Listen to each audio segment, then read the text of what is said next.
Today we have the privilege and honor of visiting with a ex-prisoner of war. He's Pete Retterath from Lidgerwood, North Dakota. Lidgerwood, by the way, is in the southeastern corner of North Dakota. Yeah.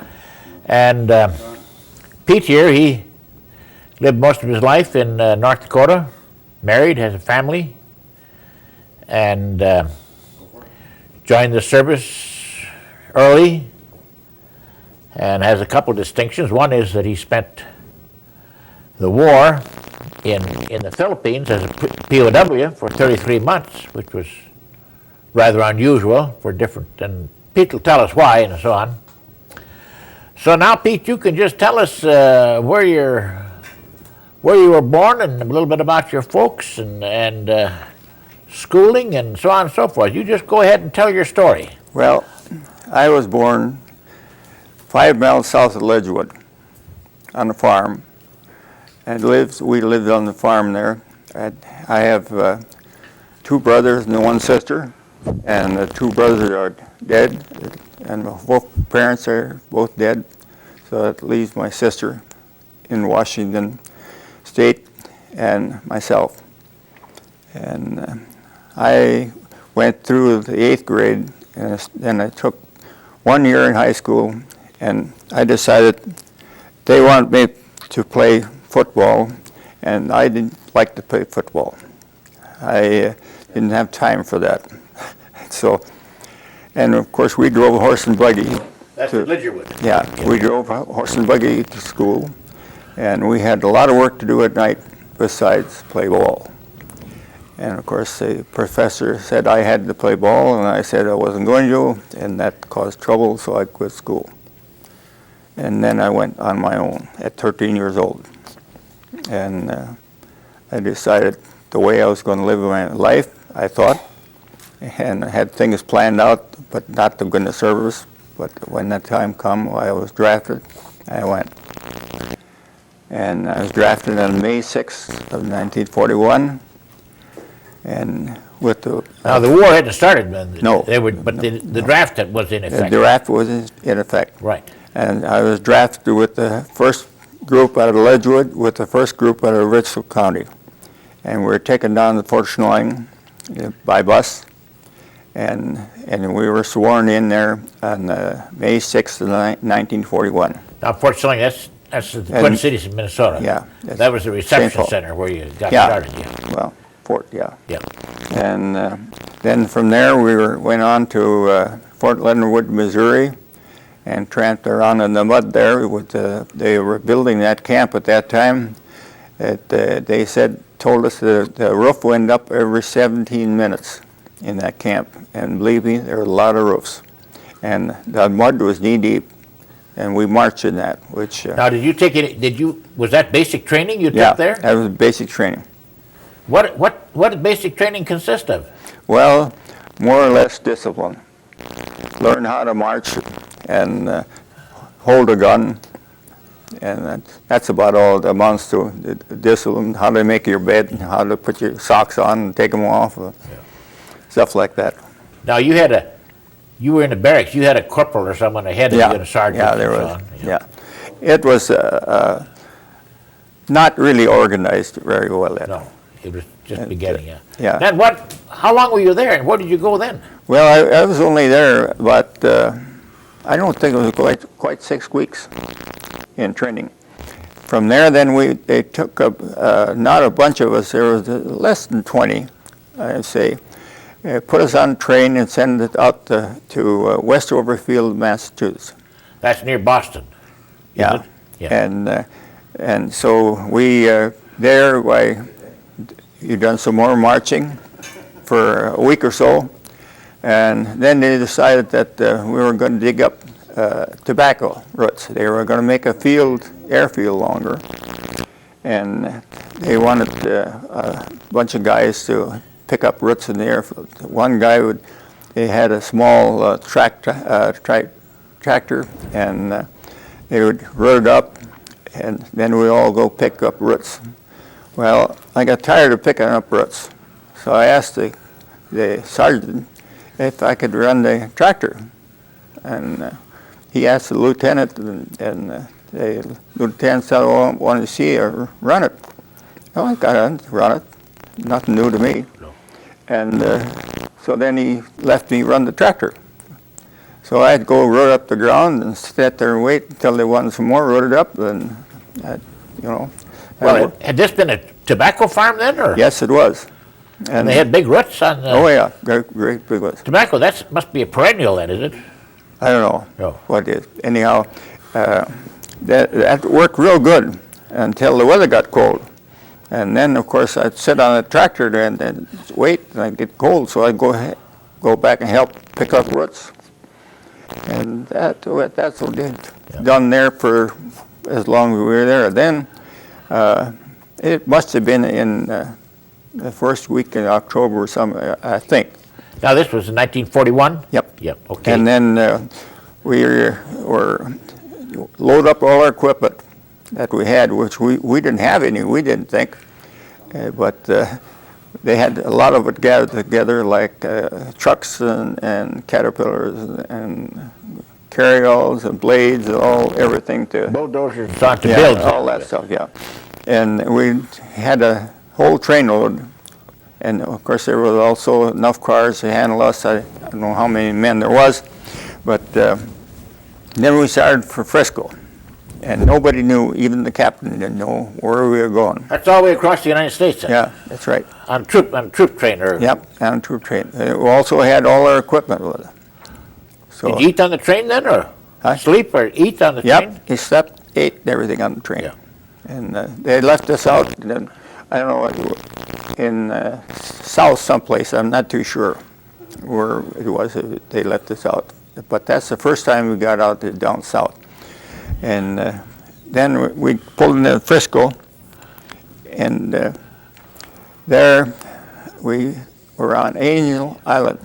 Angel Island? Yeah. And there, and of course, worked on KP a couple times and done nothing. And finally, I asked if I could go to work on the docks to help, because we were loading stuff. And the captain said, "Sure can." And so I went out and we helped load on the docks. And we hauled some of our laundry over to the prison. What is it? The prison over there in the island. Anyhow, we took our clothes. At Alcatraz, they had a big prison. Alcatraz, yeah. They had a big prison there, yeah. Yeah. You took your clothes over there to be washed? Yeah. Ironed and, yeah, okay. Yeah, and they had done a nice job on it. Yeah. So I was on there too. Oh, yeah. But then we had everything loaded up, and when we got all those, while we were loading, on the boxes it said Philip Manila PI, Philip P. So then we knew where we were going. So then we took off. I had an old, I think it was a Roosevelt ship, a passenger, and they had hauled potatoes on it. And of course they left half of it, potatoes in all the corners. And it stunk so bad, finally we all got busy and cleaned up all the potatoes on it. That's on the ship. Yeah, and then we got sick. Then we got out and got it in a real bad storm, and I think 3/4 of the ship was sick. But Seasick. Yep. But we got over You were that. on your way over the Pacific now, on the way to the Philippines. Yeah. Yeah. We stopped in Hawaii for a couple hours, and we stopped in Guam for a very short time, and then on to Manila. And when we pulled into Manila, one of the airplane was taken off, seaplane, and they said that's the last plane that's going to leave Manila. So then we knew there was something that was going on. Had the war started yet?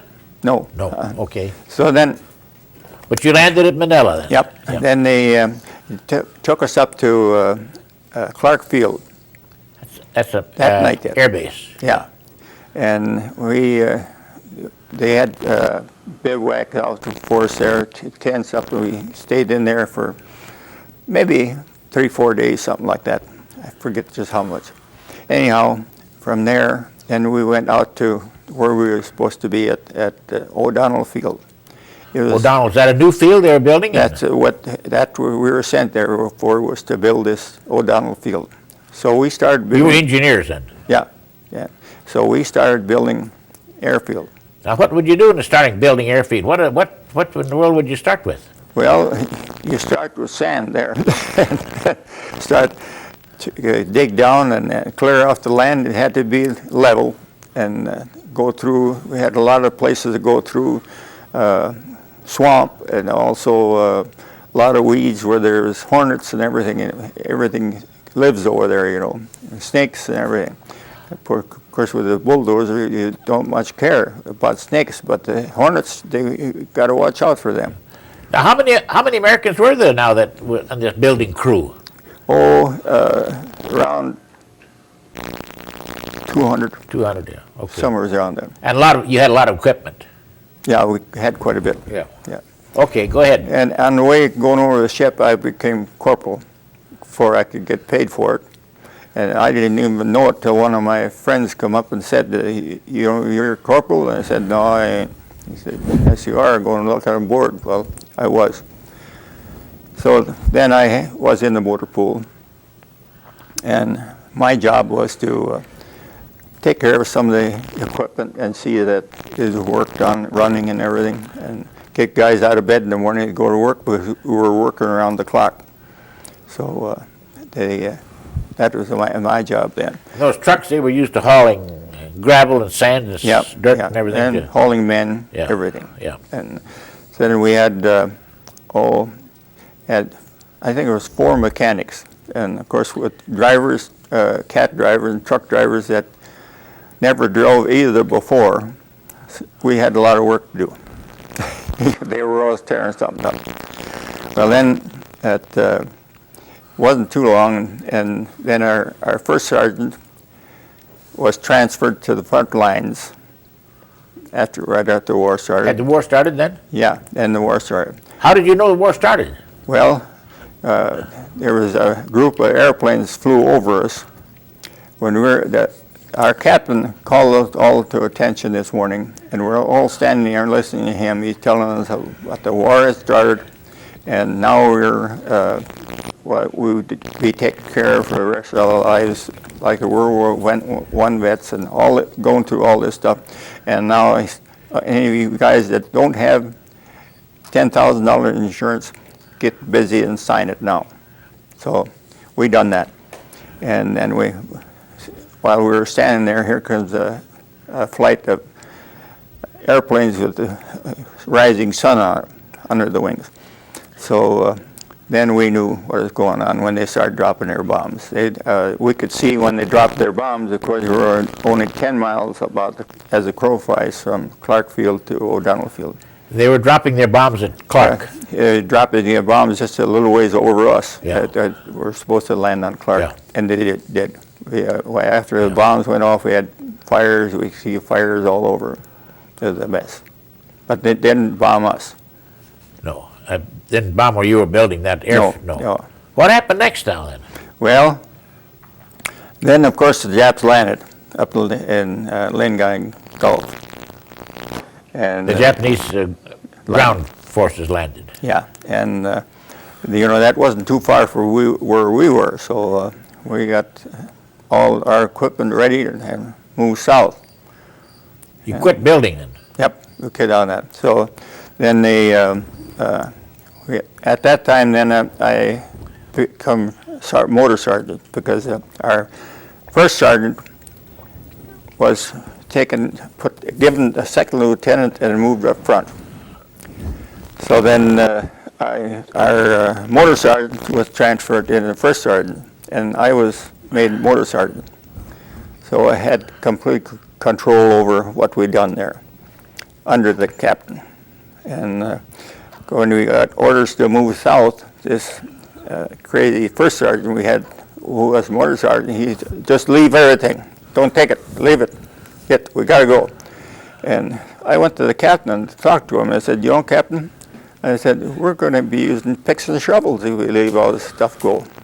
He said, don't pay any attention to him. Take what you want. So I did. some of those cats, I tie them back up to the big trucks, and then we just haul them down the road, drag them down the road about 18, 20 miles an hour. The first sergeant said, "You're going to cut all the roads up." Well, who cares? You know, going across the bridges, why, tear them up, who cares? We were last anyhow, so that's what we done. I took everything we had. Were the Japs pretty close to you now then? Or? Well, they were within 30 miles. I see, and they were coming. They were coming fast. Yeah. And but we got everything down south into Bataan.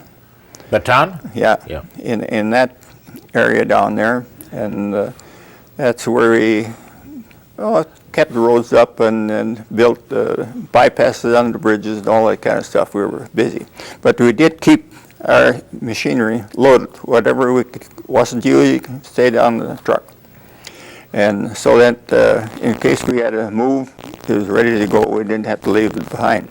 What about the war now? What did you think about the war that was going on there with the Japanese? Well, we were staying out of it as much as we could by moving south. We lived about, we were only 3 miles from the beach, but we had guard down there all the time. We knew the war was going on because we could get bombed. The monkeys, they caused a lot of trouble there. When the guys would be shaving by the river, which was a lot of them there, and they'd go by and go in their barracks bags and steal the mirrors and the shaving equipment and all that kind of stuff. Who were the... Monkeys. Well, the monkeys? Yeah, they wanted to shave. So you just sit there and just like mimic the men. Smear themselves up with cream and then shave, see? The monkeys would do that? Yeah. Were a lot of monkeys around there? Oh, God, we had a lot of monkeys. They were wild monkeys. Yeah, monkeys had hundreds. We had them, both of them. And the darn monkeys, they seen us run for the foxholes several times, and every time after that, they'd beat us to it. I see. So they'd be throwing monkeys out of there trying to get in the foxhole, and you know, they're pretty good fighters. Did they ever bite you? Oh yeah, they bite, scratch, and everything. What'd you do? How'd you shoot them finally, or how'd you get rid of No, them? they didn't shoot them. It just dig a couple more holes that they didn't know about, cover them up so they could, you know, till they found them. Yeah. Then we had to dig some more. Yeah. But they caused a lot of trouble. Then they get up in a tree, and they'd sit there with a mirror, see, and they'd wiggle in the mirror, and then the Japs thought that somebody was signaling it, then we were there, so then we'd get bombed again, see. So it was a... Crazy world, huh? Yeah, and we would, if we see a light up there, because you could see it was so dusty with the road we were traveling, all the trucks and everything was on there. It was awful dusty. And then if you were away, you could see the mirrors up in the trees shining, see? So then we'd try and shoot them out of there, but they were pretty hard to hit because you couldn't see the sky. They were way up on top. What did they use the mirrors for? Just to play with? Yeah, and while they were playing, the Japs seen where they were, see? So they'd bomb us, you know, and the monkeys were sailing. Yeah. So. Well, what happened next now then? Well, then we went south to Cabanatuan. Where's that? That was a naval base down on Bataan. Sure. And we got down there, and nobody knew what the heck we were going to do. We were bivouacked down there for a couple of days, and all at once, one night, they said, "Hey, get everything loaded on the boat. We're going across the Kriegieland." So then the first sergeant again, he said, "Leave it all here. Just get down to the boat, see?" Well, then I had to talk to the captain again, see what the heck we were going to do. And I said, "If you do that, we're going to use pick and shovel." So he said, "Take what you got, what you want." I said, "I got everything loaded." He said, "Okay." So we had everything. We got over to Kriegieland with all the equipment that we had. How'd you get there? The ship? Or yeah, they hauled us over by barges. Barges, yeah. Yeah, okay. At night. So the next morning we woke up, we were at Kriegieland. That's an island now. Yeah, that's the island. How far from Manila is that now? Well, it's about 20 miles from Manila, but it's only 3 miles across the bay from where the Navy Yard was. I see. This was Kriegieland now, this island. Yeah. Mm-hmm. Now, what did they have on that island? Well, you know, they had that was MacArthur's headquarters. They had the tunnel. There's 7 miles of tunneling under that 400 feet of rock, and so that is pretty good protection for. Was the tunnels in the rock, or? Yeah, right through the hill, just like a straw pile, you might say, and they had. All dug out. There's Navy tunnel, there's the Linter tunnel, there's the hospital tunnel, all. They had barracks, a place to sleep there and so on? Well, we didn't get in there. No. We went through there a lot, Yeah. but we were out to what they call Monkey Point. That was out where they had a big ammunition storage out there where we were. And we were about a block from that. What kind of an outfit were you with now then? What 803rd, still 803rd. Engineering. In aviation engineering. What do you drink or eat there? Well, we were getting short on food. Yeah. We had The war was going on now. Oh yeah. This is right around Christmas Day, I think. 41? Yeah. Yeah. Okay. When we moved across to Kriegieland. Yeah. On Kriegieland, there was a great big locker plant that is run by these power plants, and that had shiploads of meat in there, beef, that was put in 1918. Beef from 1918? Yep, all that was marked 1918. And this was 1941 now, Christmas? Yeah, that's right. And you had a big lockers, did they have freezing units in there? Oh yeah, it was a big ammonia plant that kept But it. that meat there had been frozen for 20 years. Yeah. What did you do then when you saw that? It was good. There was nothing wrong with it. You ate it? Yeah, you're darn right. And we ate all the mules that were on the island. Now those meals, were they from, what kind of meals were they? Mules? The meals? Yeah. Well, we had meat and rice. That's about all we had there in Kriegieland. Yeah. Because then the Japs knew that power plant and that, storage, cold storage was there. They were right close together under 30 feet of rock. And they kept bombing it. Finally, they hit it. And once they hit that, we had nothing left anymore because there wasn't much in it anymore. It was pretty well gone, empty. But there was enough for a while there. And What did they hit, that locker plant? Or? yeah, they hit the locker plant and the power plant. And the power plant. Yeah. And of course, after that, then we ate all the mules as they got shot from the shells and the bombing and everything. Did you have mules on the island? What were they mules? They were just general purpose mules. I don't know what they were there for, but they were Army. Yeah. And we ate them, and everything else had moved around there. You know, we ate deer. There was deer on there. We ate them. Iguanas. Before we all cleaned up the island then. Yeah, we've done pretty good on that. Yeah.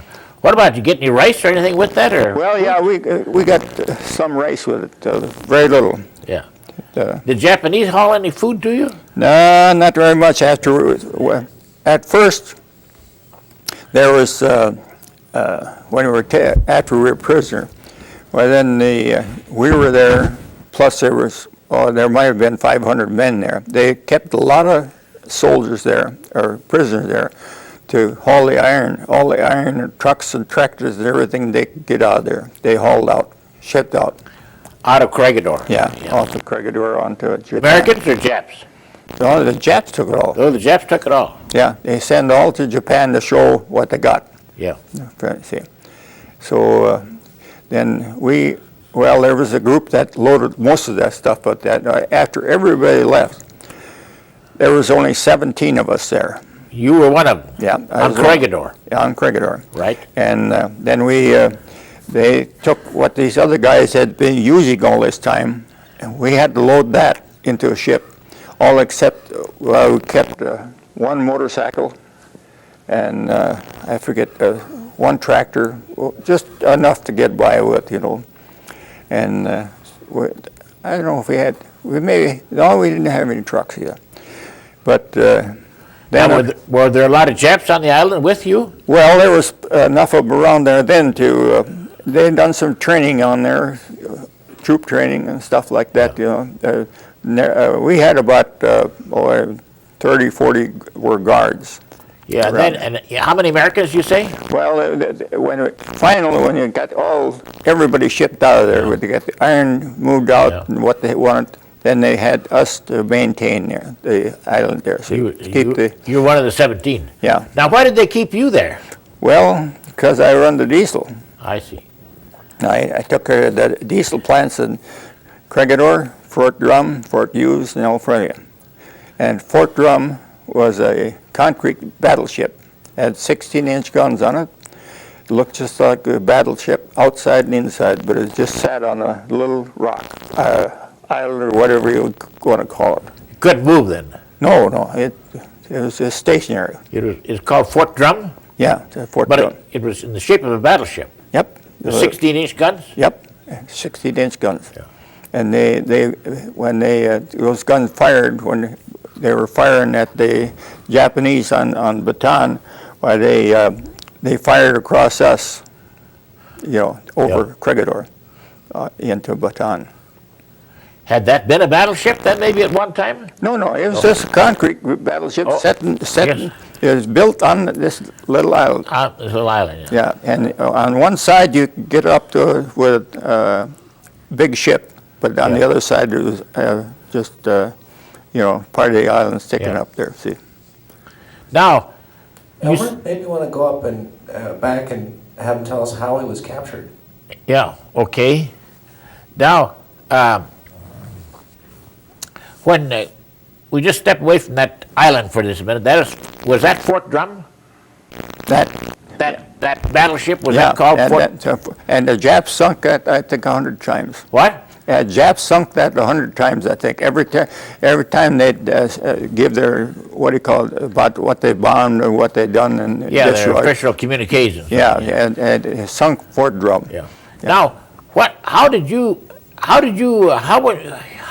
happened when you were captured? How did you know that you were captured? Oh, well, we were under siege, shelling, bombing, and strafing for 28 days, day and night.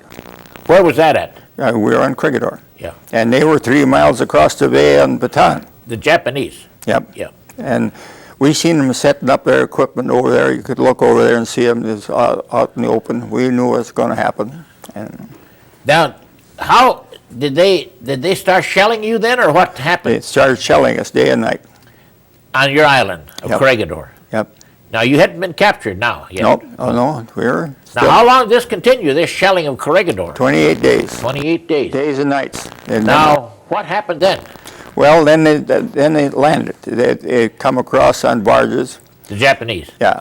And then the Americans, they had one anti-aircraft gun left there on top of Melinda Hill that the Japs hadn't found out about or hadn't bombed out.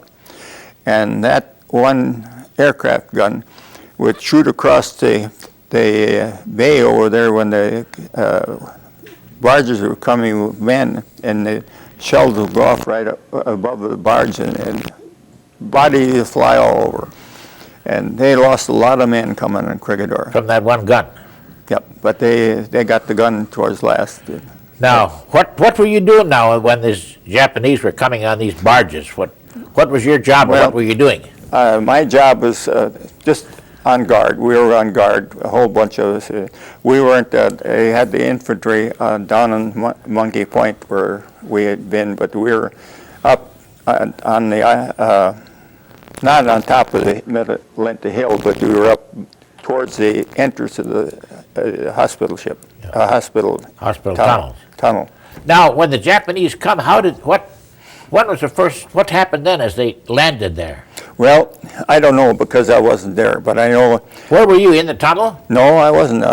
We were guarding the tunnel. Oh, you were guarding it. Yeah. I see. So we were not right by the tunnel, but we were guarding the road coming into the tunnel, and also where they come up for the beach and get into the hospital tunnel.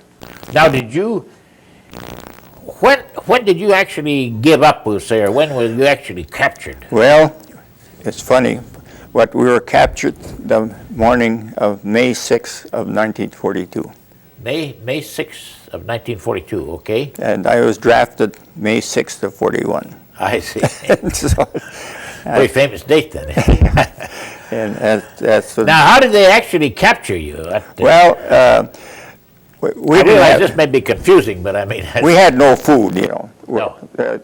Our cold storage plant was bombed out, and no electricity. Yeah. And so the main thing that we were concerned about was a hospital tunnel.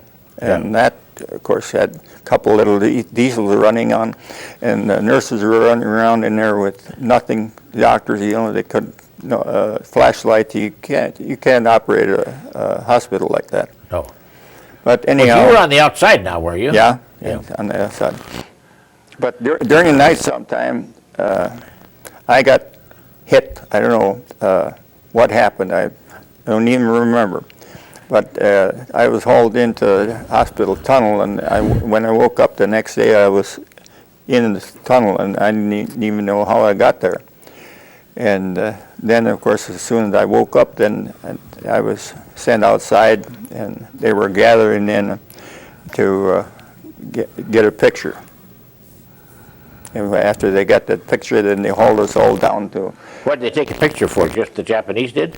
propaganda. Yeah, I see. Yeah, and then they marched us all down to 92nd area where they had 50,000 people on there. Where was that 92nd area? Was that That was on Kriegieland. was still on Kriegieland? Yeah, that was where the amphibious airplanes had air garages and hangars and everything there. See.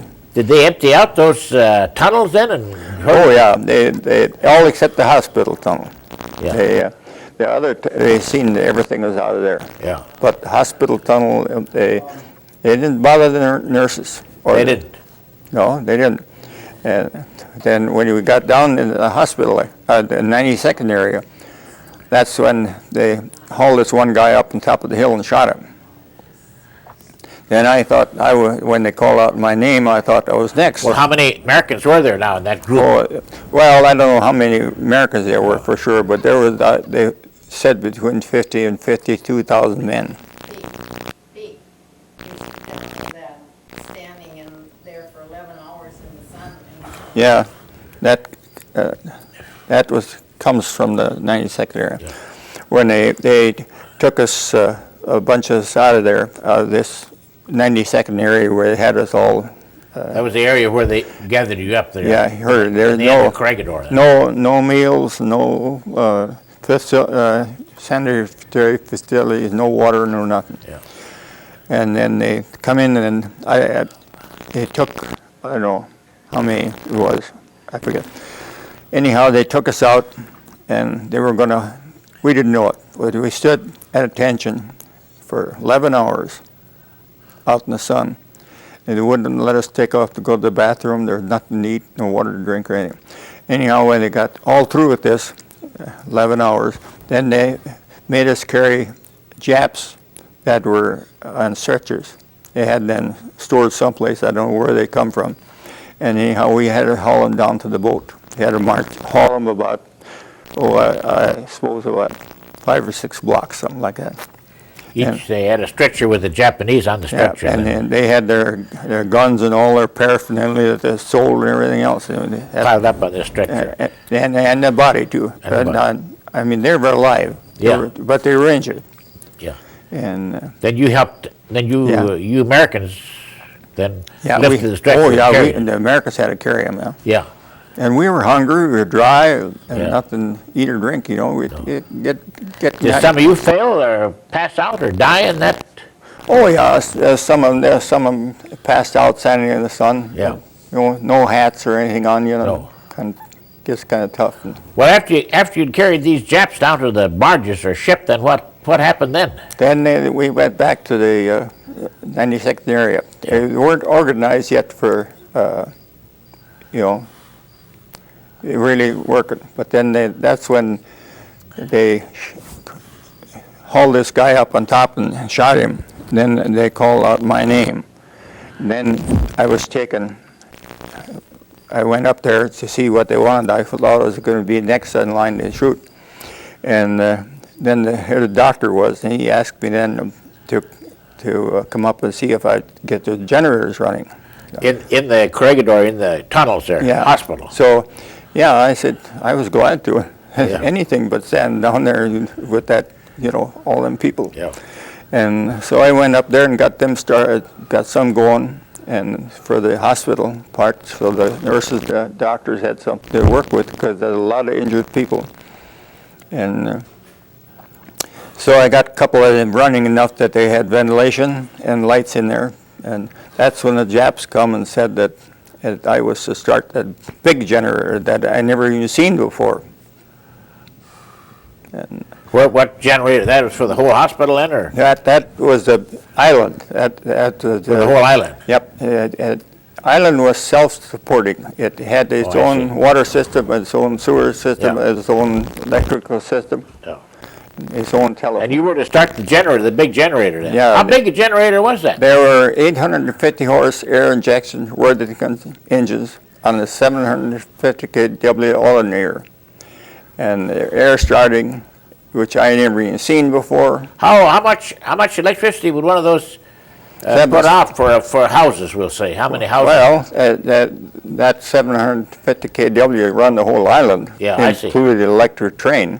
Oh, I see. And when it had the water pumps was 50 horse motors on there. So And this you had diesel fuel available? yeah, there was enough diesel fuel left there to Yeah. start them running. There was 3 of those big engines. 3 engines. Yeah. Did you get them all running? Well, in time we did, Yeah. but we got one running. Then you got start. Yeah. You You got current to start the other 2. Well, in air. See, Oh. we had he had a big tank with 2,000 pounds of air in it, and if you didn't get it started with that, then you didn't start it, No. because that's how you started with Well, air. how did that air start those motors? A big motor like that? You had a place you marked on the flywheel. You had to get that lined up, and then when that air shot into 2 cylinders, that would start it up. It'd give it enough to go, because it only turned 300 RPM. Was running fast. Oh, I see. So when And that is diesel now. Yeah. that air injection diesel. Did it have a spark plug to help it? No, It didn't. no, nothing. Just It air. just fired at its own pressure. Yeah. Okay, now you get those motors running. What happened then? Well, then we pretty much took care of them. This Andy Berglund and I. You were Americans now, prisoners. Yeah. And You had guards around there, or I suppose? they didn't bother us too much. Well, we were scared. We weren't going anyplace, No. And, Now, did you have something to eat or drink when you were? well, then we got something to eat. Those poor guys that stayed down there in the 92nd, they didn't get anything to eat. No. But we could find food. We were by the engineer tunnel, and then we Yeah. found food in there, and there's water and everything. So Yeah. then- Well, you were an asset to the Japanese then. Yep, Yeah. that's right. Now, how many were you the only Americans? Those few Americans? Well, afterwards, Yeah. they hauled all these other people out of there, and then that's all they kept us 17 there was to run the generators and keep the telephones working and Utilities. utilities all Yeah. going. And you stayed on that island right there, Yep, for a year and a half. year and a half. Yep. Now, I suppose, did that work all right? I mean, you adjusted to that situation then? Yeah, we had pretty much freedom. You Yeah. didn't have, They didn't punish you or kill you or shoot you or anything as long as well, you... no. Yeah. I was up for get shot once because another guy and we decided that President Kazan, we found out all his diamonds were in one safe up there, and he had a barracks there that was a mile long. A barracks? Yeah. Okay. And that was in the tunnel, and they took that and moved it up in those barracks. Well, then the Americans, or some American, what do you call them, were escaped prison camp, and they were causing trouble over in Bataan. So they took all these Japanese soldiers out of off of Kriegieland, all except a very minimal force of maybe, I don't know, seen maybe 5 or 10 of them. That's about all was there. So, yes, Andy Berglund and I, we decided we would go up there and cut that safe open because I had a torch. See, we had a torch with the acetylene torch. That's safe to belong to the president of the Philippines. Well, it was Army, I think, Army, but okay. then he had his diamonds in there. Yeah. So anyhow, we moved this big safe out and cut a hole in the back, got in and took the diamonds out. You find some diamonds in there? Well, at the court jar full, yeah. Courtyard. Oh, gee. So, yeah, and matter of fact, Betty's got one ring that we had made out of, it was President Well, you Kennedy's tell us tie-pin. what happened to all those diamonds then? Well, we traded them off at, sold them to Filipinos, and we paid $50 for a banana. And of course, you get $50. I sold Mrs. Kazan's wedding ring with 21 diamond inlaid in platinum for $50. You did. And I got 2 bananas for that. I see. Did you save any of those diamonds to take home? One. One. Yeah. Well, what happened next now? You're still on that island working with those generators and... Yeah, that's and I had a pass, and I could go over to when I wanted to go over to Fort Drum. I go over and check these on Fort Drum, and Fort Frank, Frey. And every once in a while, I'd think, well, it's time to go over and check them. Yeah. So I'd go down to the dock, and they'd show them the pass, and I'd tell them where I wanted to go, and they'd have to take me. Yeah. So You had sort of a little extra liberty there, yeah. Yeah, I did. And I'd always pick a day when it's storming. It was real bad because I didn't care whether I died or not. I didn't think I was going to make it anyhow. Oh, I see. And I just loved to see those guys pray. What, did you ever have any church facilities or anything like that when you were there? No, not on Kriegieland. No, nothing. Well, now, how long did you stay on Kriegieland now? Year and a half. Then approximately. what happened after? Well, that's when I developed appendicitis over this. What's that, parasitis? Appendicitis. Appendicitis, yeah. Yeah, and that when the captain and I got in trouble, Major and I got in trouble because he wanted to escape. He said he was worth more to the Americans and country than I was because he was a major, and I was in his group to be shot if he escaped. Sure, I know. And I didn't like that. I didn't think he was worth any more than I was. So the boat that they had all done, one night I got out there and set it afire. Well, of course, then the Major knew I'd done that, so he was pretty mad about it. So we decided that him and I had to part company. One of us had to go. So I said, I want to go. And so he went up to I went with him up there and faked the appendicitis attack. So we decided that it'd send me to Bilibid. So That's a prison in Manila now. Yeah. Big one. Yeah. Right in town. Yep. Right on Kazan Boulevard. Yeah. So. Was there anyone else with you or did the Japanese just take you there? Yeah, the Japanese took me there. Yeah. To the hospital. Yeah, to the Bilibid prison. Yeah. What happened then when you Well, they operated on me there and took my appendix out. And the next morning, then No anesthetic and all that, you forget. yeah, and very short on anesthetic. Pretty short? Yeah, very cruel. Oh. And Was it a Japanese doctor or no, American? American. American, yeah. They done the best they could. Yeah. They were done a real good job for what they had. Yeah. How long were you there then in the hospital? Or? Oh, I stayed there then. You stayed in the hospital? Well, I stayed there. That was the hospital. Bilibid was the hospital. Yeah, sure. Yeah, and I stayed there then. Now Bilibid, was sort of where the prisoners would be gathered in Central Point where they'd come in and ship out and so on? Yeah, that was kind of the main gathering place. They'd come in there and stay for maybe a day or two and get, I don't know what the reason was, and then they'd load them in the boats, and then Andy Anderson and I would have to go build a straddle trench on the boat, see. Now, were these big boats? Yep. And They were on their way to Japan then? well, they were Leaving?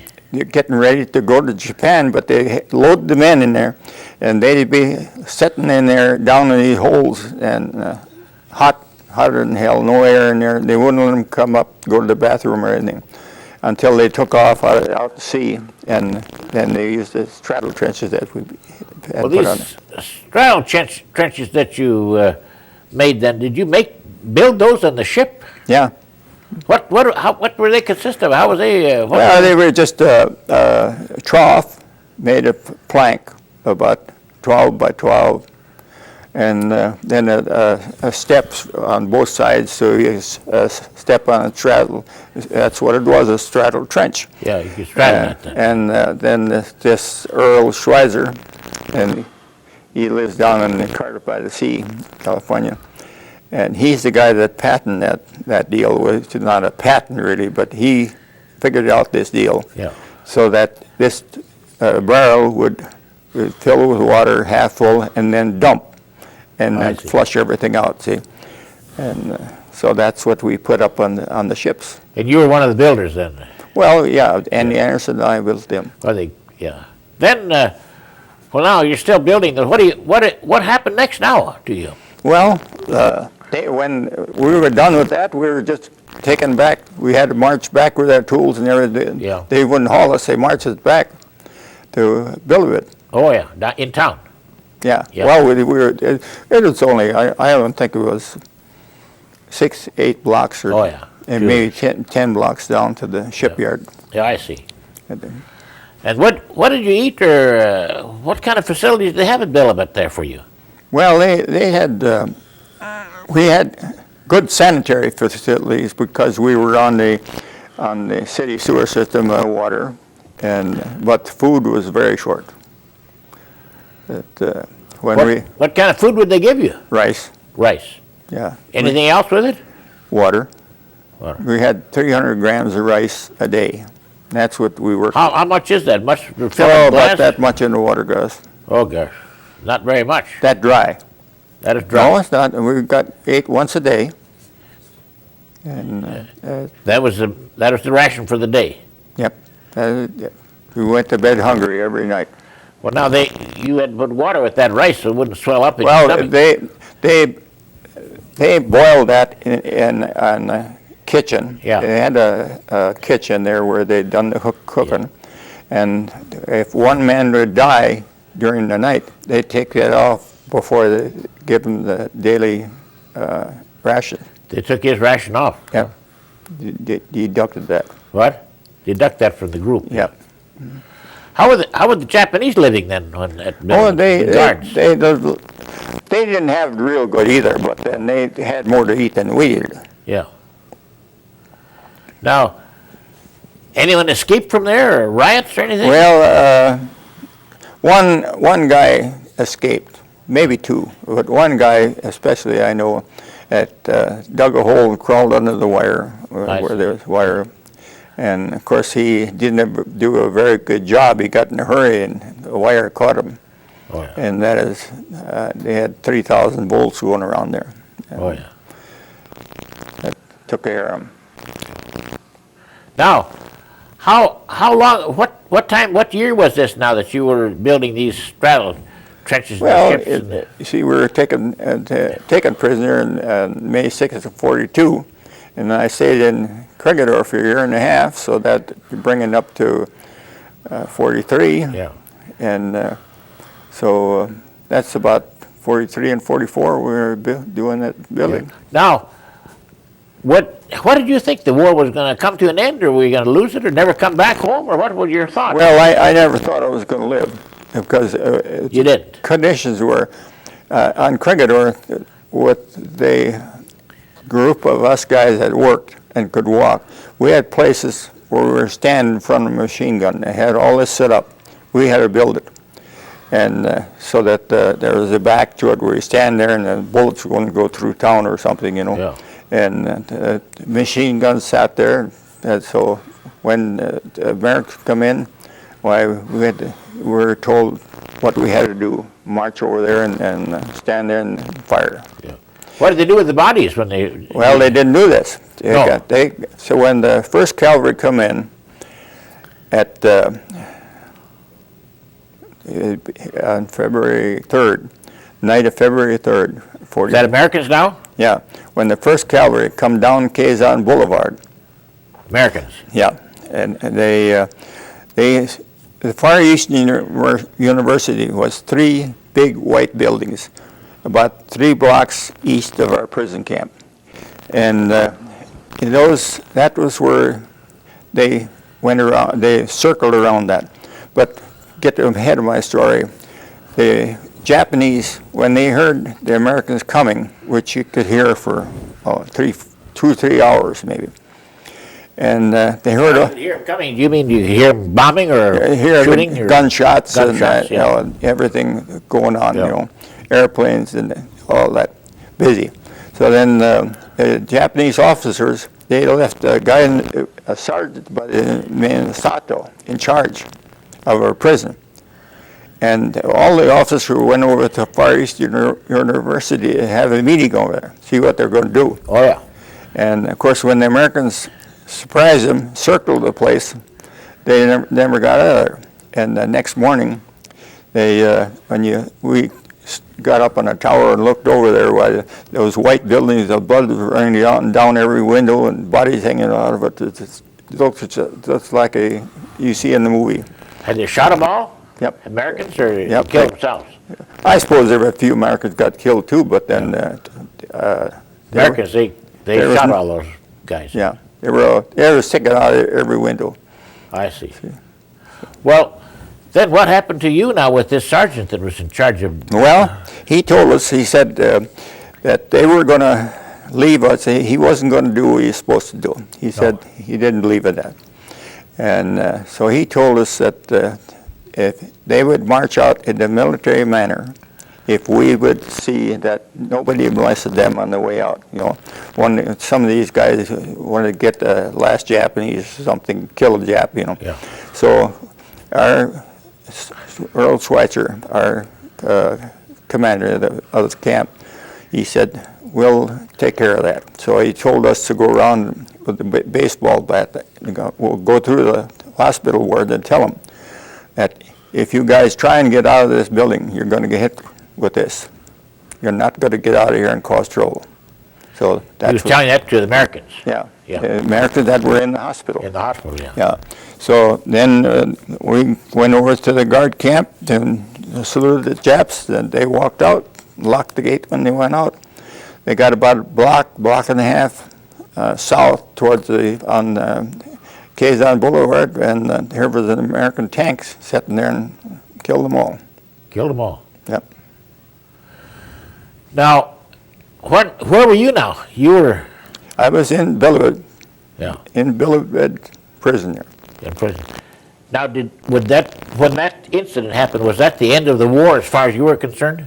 No, there was fires. The whole building, the whole town was on fire. But the American planes did bombing and strafing. Bombing Manila? Yeah. And of course, they never hit us. They were very nice. They never. They didn't bomb your prison where you were at? They knew we were in there. One guy was standing there looking up with his mouth open. A 50 caliber went in his mouth and out his cheek, and that's all done. That's the only guy that got hurt. I see. Out of the whole deal. But So you were talking about, this goes back a little bit, but you were talking about talking to the general there, Yeah. General MacArthur. MacArthur there. Could you tell us that little incident? Well, we were working with our equipment on the, I think it's Kinley Field. Was that in Kriegieland? Kinney Field. Was that in Kriegieland? Yeah. Yeah, okay. And that was supposed to be where he could take off. Yeah. And so he must have been sitting in a shack out there someplace, because he walked over where I was sitting. And I had a bunch of cats and carryalls and everything working there and watching it work. So, and just see how everything was. Nice evening, sitting there, and once he come and sat down, asked me how things were going. I looked over there, and then, seeing it to him, I felt like getting up and leaving. But I didn't. He talked to him a little bit. Yeah. But he was real nice, I thought. stuff to him. He left Kriegieland, didn't Yeah, he did. He left on PT boat. he? On a PT boat. And then he went to Australia, I believe, Yeah. or down south there, yeah. Yeah. See, What about General Wainwright now? He was captured, was he not? Yeah. Did you know him or run into yeah, I him? knew who he was. I never, you know, I talked to him, though. I never talked to him. Now, but he was stayed on the Philippines, didn't he, all the time? Well, no, they took him out of there right away. Oh, they took him. He lived a very tough life. They say they were very rough to him. I mean, They took him to Japan. I don't really know where they No, took him to, no. but I read that they treated He had a him tough pretty time, rough. yeah. How do you feel the Japanese treated those soldiers that you were around with, or with as a group? Were they all sadistic, or did they some better than others? Or Well, what are your thoughts on that? it depends a lot on the individual. Yeah. Like this Sato, I think he was a Christian. He didn't believe in killing us, which he was supposed to do. Yeah. Now, other ones would never let that happen. They would kill us like Yeah. they were supposed to. Sure. And they were sadistic. We worked on the roof different times on buildings there. And then we could see over in the other part of the compound, and that's where they had some other American prisoners.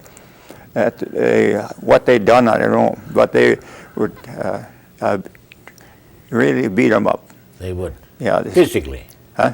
Yeah. Physically. This one guy that I seen him beaten on, and they had him laying on the ground, and they stuck a 3/4-inch water hose down his neck, and you could see him swell up, you know, and then he'd jump on his stomach, and well, you know that. It's pretty tough.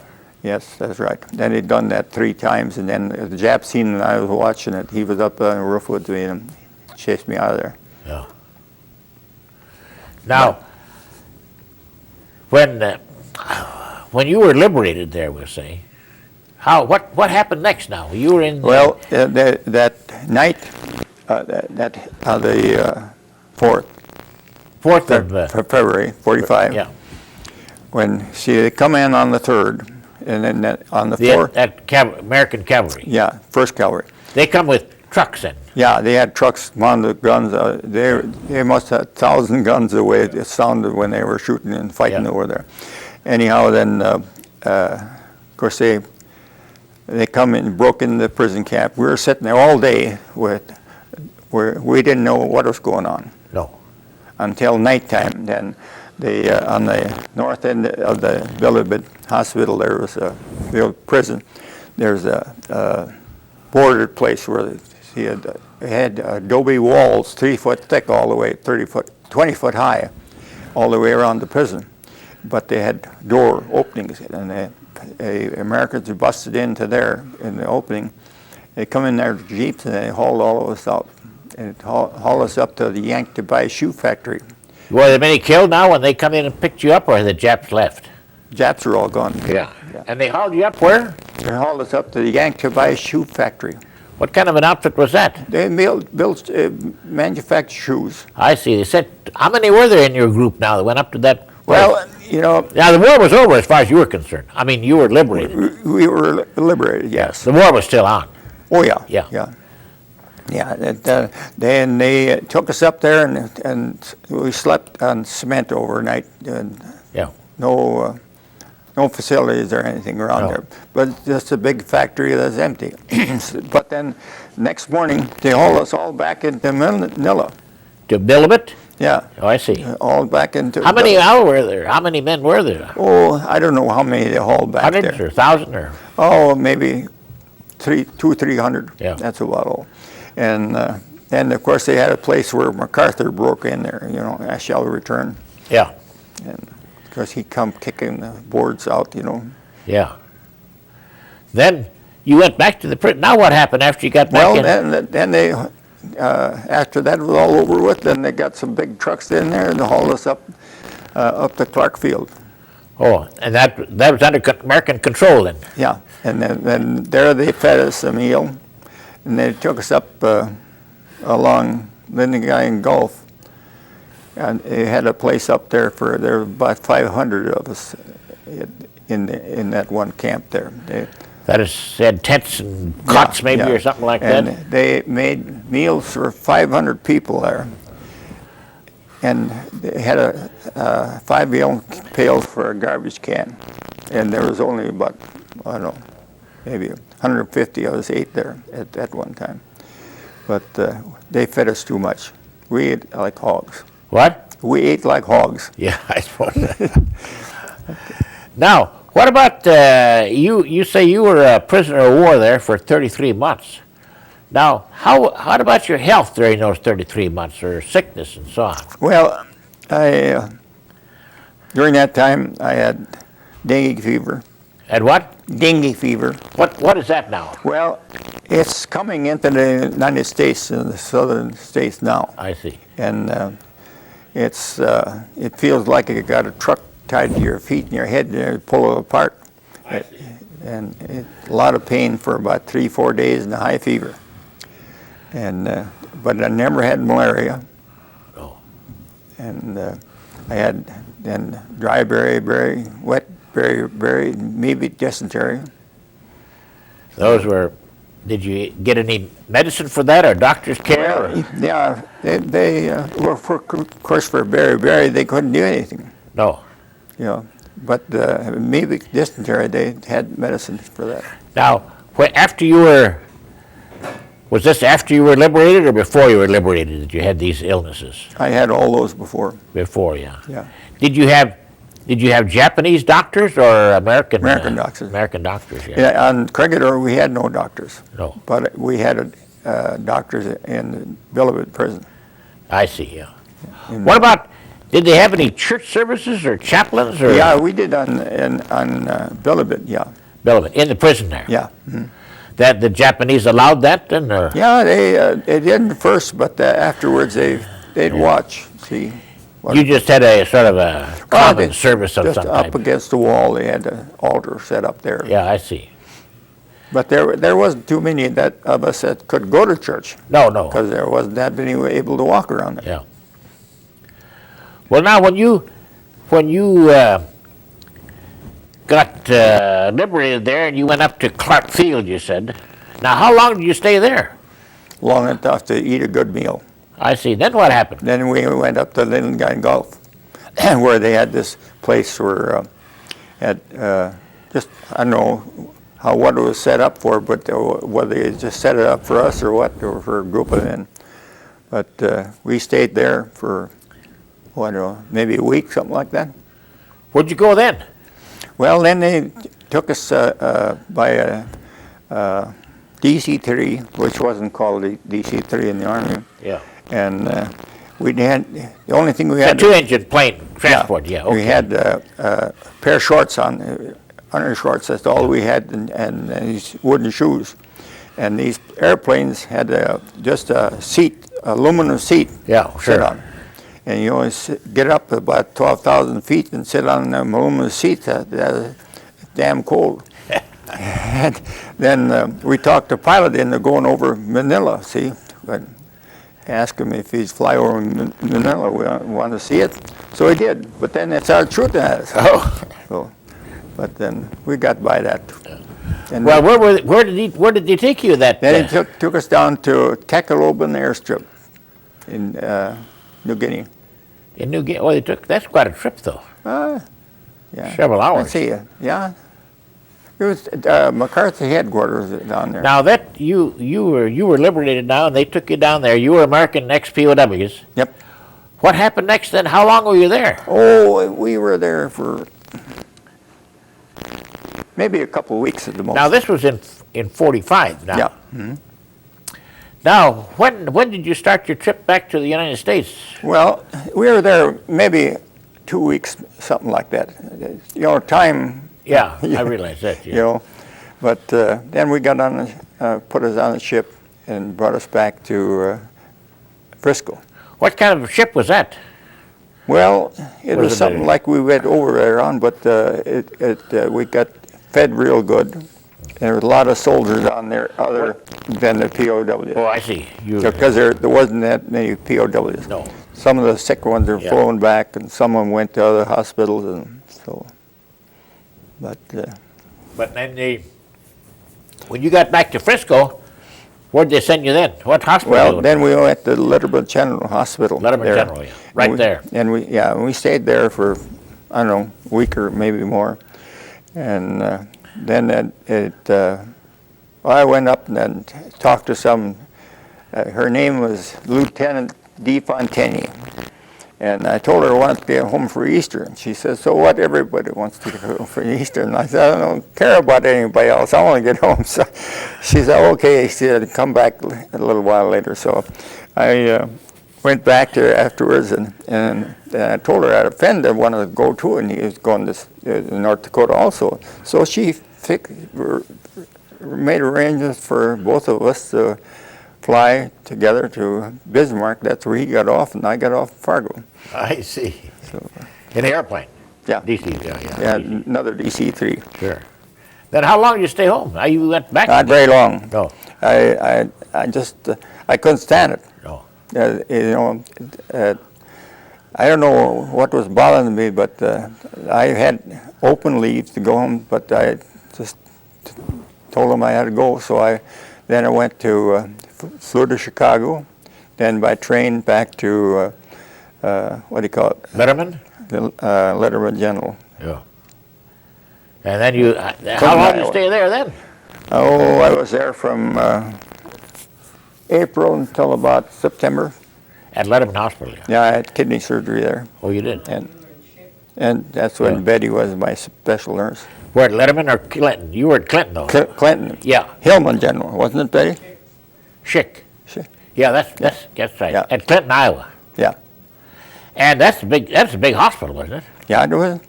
It's all wood barracks Yeah. and so on. Mhm. And that's where your wife was. She was a nurse there. Yeah, that's right. Yeah. And she was my special nurse when I had kidney surgery. Yeah. What did your kid? Did you get remove one of the kidneys, or did you get? What Well, happened? When I got hit on the head with a timber, I busted my collarbone and neck, and also being I was so thin, my one kidney dropped. Oh, I see. So that put a kink in it. I see. Now, after that operation, that Clinton, Iowa, did you feel better then? Oh yeah, You did. yeah. Then how long did you stay there? I stayed there until I think it was September. Of 1945. Mm-hmm. Was that hospital full of patients? Oh yeah. Yeah. They These were from all areas. From yeah, east and west. they done a lot of skin drafting and making fingers and all I that see. kind of stuff. It was a big general Years. hospital. Yep. Was that the big? There were quite a few general hospitals, but that's one of the big ones, wasn't it? Yeah, well, of course, that's the only one I was in. Yeah, sure.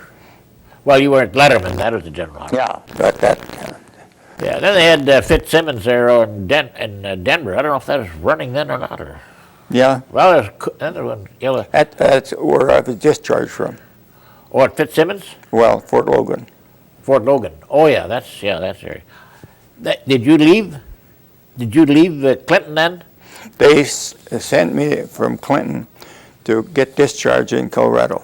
In Colorado, I see. And you went. Then you got discharged in Colorado. Yeah. Now, what about getting married? Now, is that Well- where did that happen? Well, we got married in October. I got out of the service in September. September 45, Yeah, and then we got married in October. October. Then where were you then? Where did you end up then at the end of the? Well, I worked at the hospital, and I got a job as a plumber there, Where at the hospital at? Iowa, Tilton, Iowa. Oh, at Clinton. Oh, I see. So you stayed right there at the hospital. I see. Yeah, I went back there and got a job. Oh, now, how long were you there, or you finally ended up in Lidgerwood, I suppose? Yeah. Well, then Betty, they were going to send Betty to Germany, but then the war was coming to an end, so Sure. they didn't. And so we got married in October. Of 45. Yeah. Yeah. And then we went back to Lidgerwood, and that's where I worked for a city inn for a year. Yeah. And after that, You rent a house or build a house or something, or? well, we rented an apartment, but Oh, yeah. we moved the house in Oh. after that. Then How many children did you have? 5. Boys and girls, or how? It was three girls and 2 boys. Yeah. Where are they now? Well, our oldest one, Jack, is a police officer in Fargo. Our second one, a girl, Judy, is a financial advisor in Fargo. Our third one was a cardiac care nurse and a flight nurse at Merit Care, is in Fargo. Then our fourth one is an anesthesiologist, and he's down in Wilmer, Minnesota now. And our fifth one, Jeannie, she was a dental hygienist in La Crosse, Wisconsin, but now she changed her job, so I don't know for sure what her title is now. What, if you were going to live your life over again now, what are the big changes you would make? Or Well, I tried not to be in prison, but I learned a lot. pretty good, pretty to school, eh? Yeah, I got to do a lot of things that nobody else got to do. No. How did the federal government, let me say, how has the Veterans Administration treated you since you got out? Well, they took care of me pretty good. Yeah. I can't. Not at first, Pardon? not at first. No. No, but then, yeah,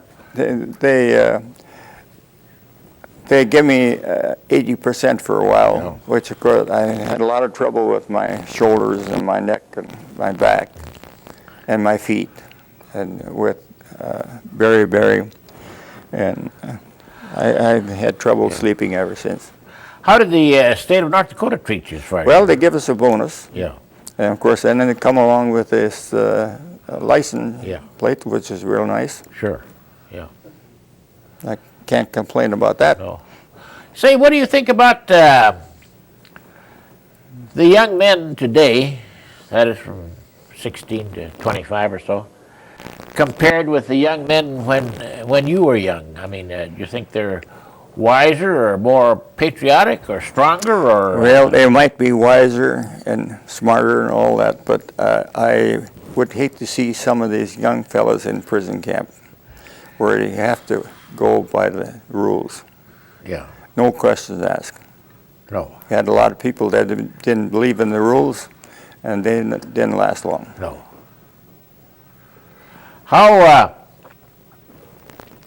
How is the now you go to the VA in Yeah. Fargo, I suppose. Have you been to Minneapolis, or? Yeah, I've been there, been in Chicago too. Oh, you have, yeah. They've And in treated- Tucson, Arizona too. Oh, treated you pretty good, yeah. Now, you live in Tucson in the wintertime, or Yeah. have, yeah, Yeah. yeah.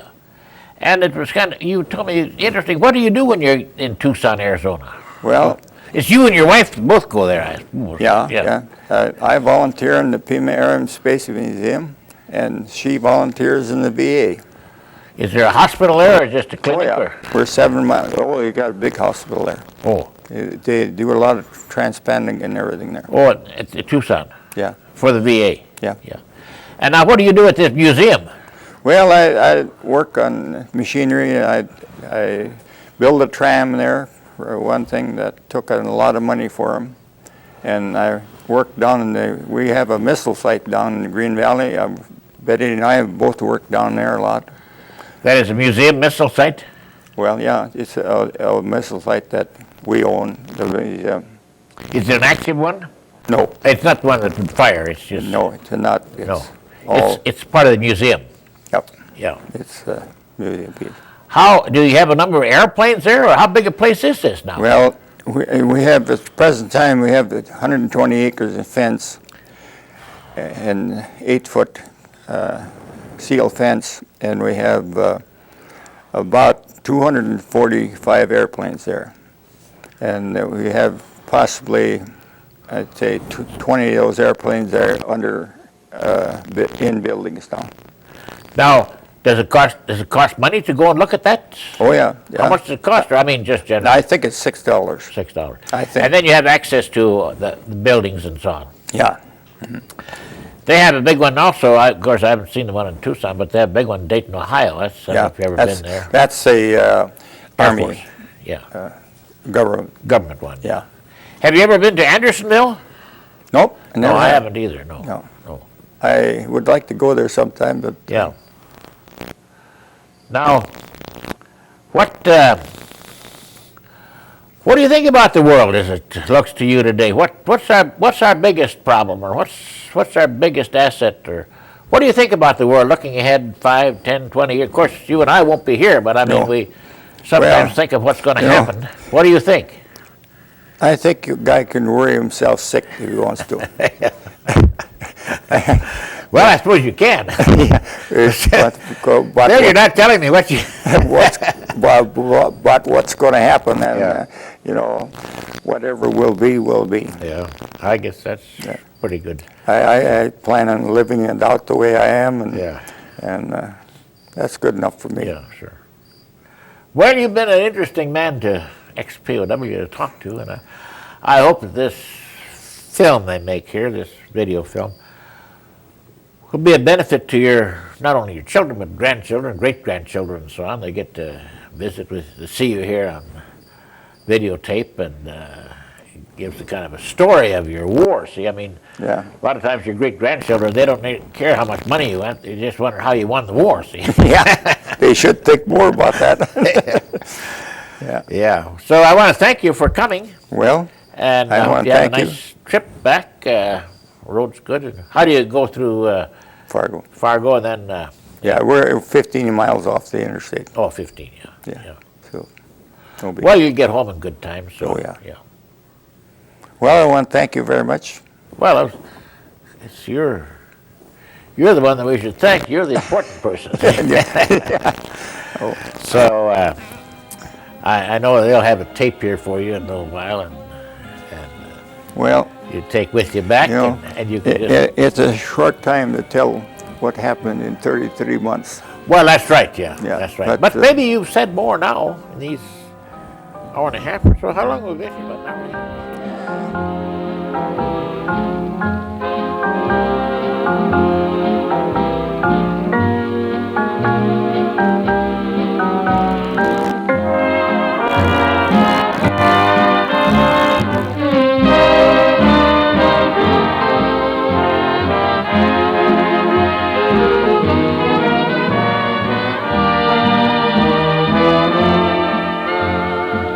I'll be seeing you in all the old familiar places that my heart and mind embraces all day through. In that small cafe, the park across the way, the children's carousel, the chestnut tree